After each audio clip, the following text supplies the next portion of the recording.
Good wishes, dear students.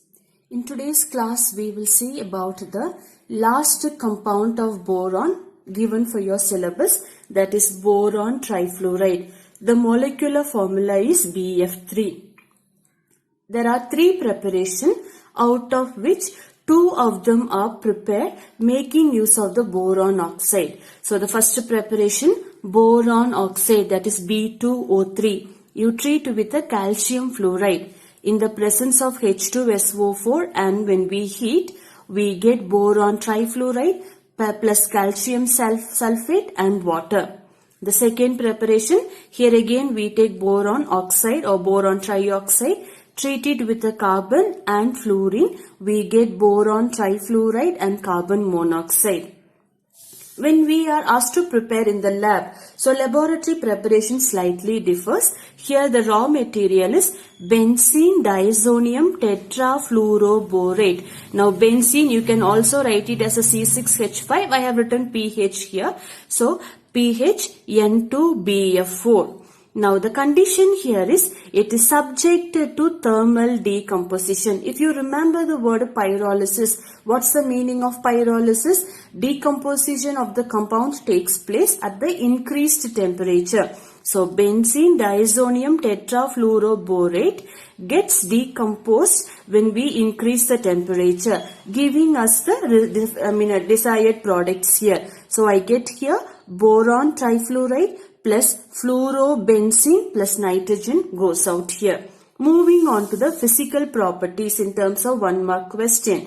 Now boron trifluoride is a pungent, it's a toxic gas and colorless. It has a planar geometry. It's an electron deficient compound. When we see the structures, we will go about it in detail. Right now you remember it's an electron deficient compound. Being an electron deficient compound, it accepts the lone pair of electron. When it accepts the lone pair of electron, how does it behave as a Lewis acid?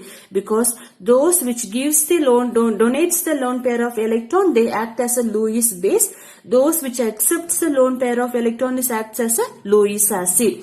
When they accept the electron deficient molecule, when they accept the lone pair of electron, they form a new type of compound called coordinate covalent bond. Now if you remember, I have told you time and again, square bracket talks for a complex compound. In the complex compound, I told you, you will have a metal and a ligand. Metal will have an empty orbital and ligand will have an extra electron or extra lone pair of electrons. The lone pair of electrons will be shared with the empty orbital of the metal. The same thing takes place here. We told you boron is running short of electrons, electron deficient. So the ligand contributes the electron, giving rise to the complex compound here. To give you a practical example, now these two reactions, we have not completed them. We have just told you how the electron pair is shared between it. Now boron trifluoride, I treat with ammonia. Now you all know ammonia has a lone pair of electron. Boron has an empty orbital. So the lone pair of electron from nitrogen will be shared with the boron. And that's how I have written this arrow pointing towards B stands for boron has an empty orbital. Nitrogen shares the lone pair of electron. So this type of bond talks for a coordinate covalent bond. One more example to see. BF3, treating with water. Oxygen has got a lone pair of electron. Boron again has an empty orbital. So the lone pair of electron from oxygen move into or share with the boron. So I have written the arrow. Again I tell you, this arrow pointing towards the boron stands for formation of a coordinate covalent bond, meaning the oxygen shares the lone pair of electron with the boron. The last chemical property, hydrolysis of boron trifluoride, but it's a very important one. So boron trifluoride, when you treat with water, we get a mixture of acids, namely boric acid, 1 molecule of boric acid and 3 molecules of tetrafluoroboric acid. Let's see in detail how do we get these acids here.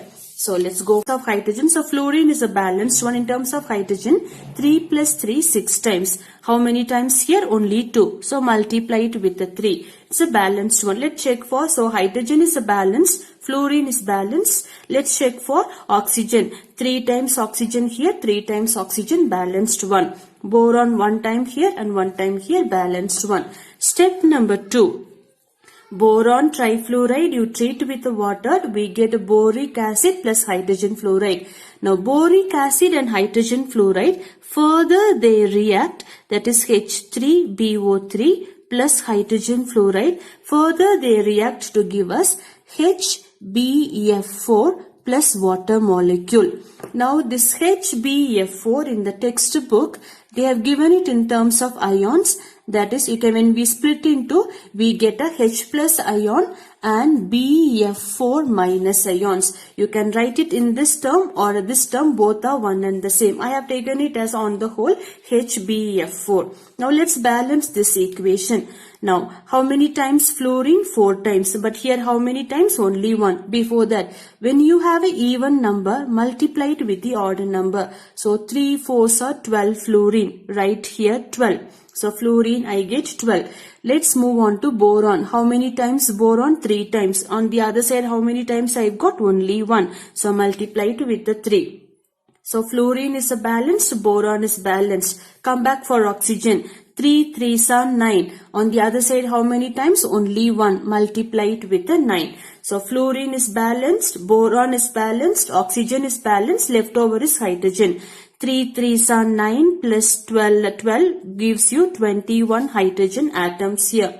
3 I've got, 9 2s are 18, so I get here 21 hydrogen. On the whole equation is balanced. The steps are not over. We have one more step.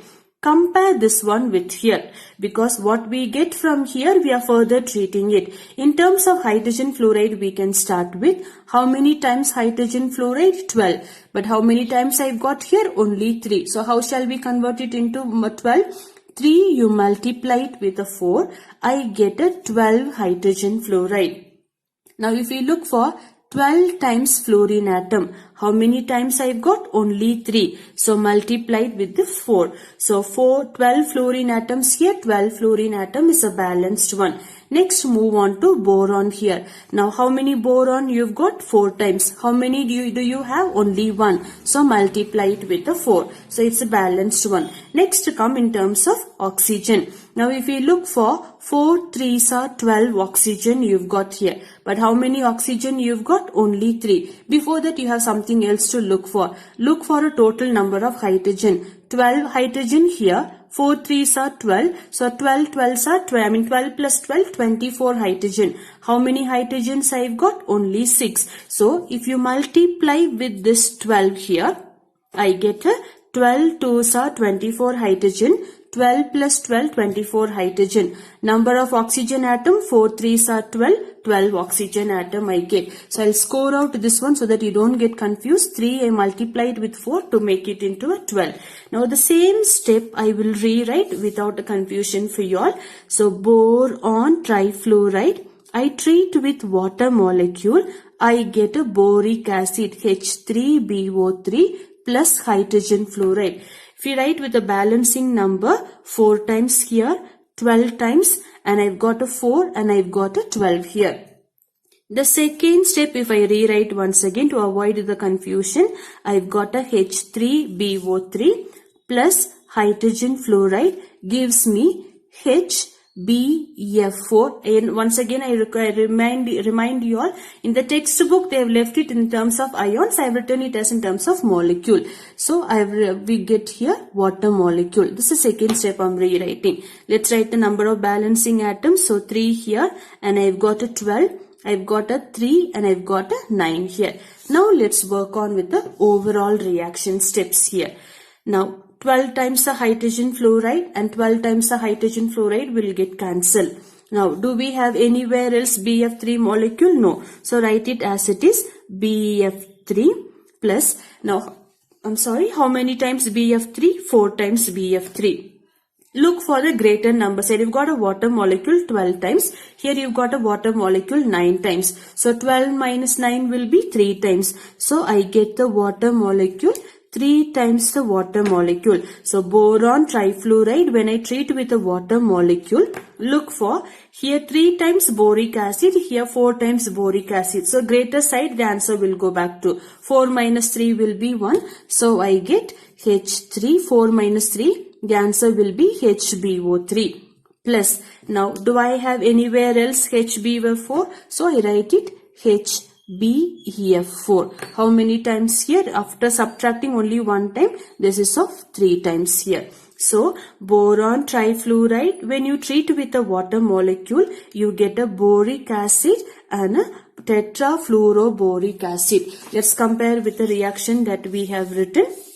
If you look for 4 times the boron trifluoride, you treat with 3 times the water molecule, you get 1 molecule of boric acid and 3 molecule of tetrafluoroboric acid. The same reaction we've got 4 times boron trifluoride, 3 times water molecule, we get 1 molecule of boric acid and 3 molecules of tetrafluoroboric acid. Thank you.